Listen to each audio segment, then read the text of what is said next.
అభ్యర్థులకు గాజు గ్లాసు గుర్తు పెద్ద తలనొప్పిగా మారింది.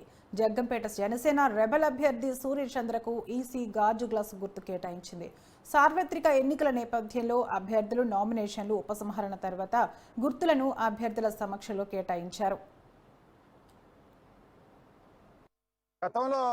గతంలో జనసేన పార్టీ తరఫున పోటీ చేయడం జరిగింది. ఇప్పుడు ఇండిపెండెంట్ ఎమ్మెల్యేగా పోటీ చేయడం జరుగుతూ ఉంది.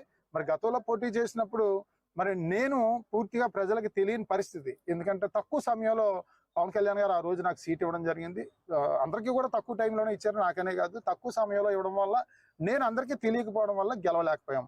నాటి నుండి నేటి వరకు ఇంటింటికి తిరుగుతూ ప్రతి ఇంట్లోని ఒక అన్న తమ్ముడు బిడ్డ వల్లే ఉండడం జరిగింది. ఈ రోజు జగ్గంపేట నియోజకవర్గంలో పాటోశెట్టి సూర్యచంద్రన్ గెలిపిస్తే నా కొడుకు ఎమ్మెల్యే అయినట్టే, పాటోశెట్టి సూర్యచంద్రన్ గెలిపిస్తే నా బిడ్డ ఎమ్మెల్యే అయినట్టే, పాటోశెట్టి సూర్యచంద్రన్ గెలిపిస్తే నా అన్న ఎమ్మెల్యే అయినట్టే, పాటోశెట్టి సూర్యచంద్ర గెలిస్తే నా తమ్ముడు ఎమ్మెల్యే అయినట్టే అని చెప్పేసి ప్రజలందరూ భావిస్తా ఉన్నారు.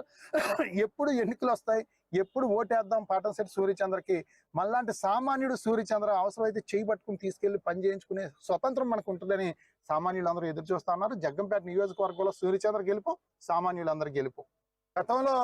గతంలో జనసేన పార్టీ తరఫున పోటీ చేయడం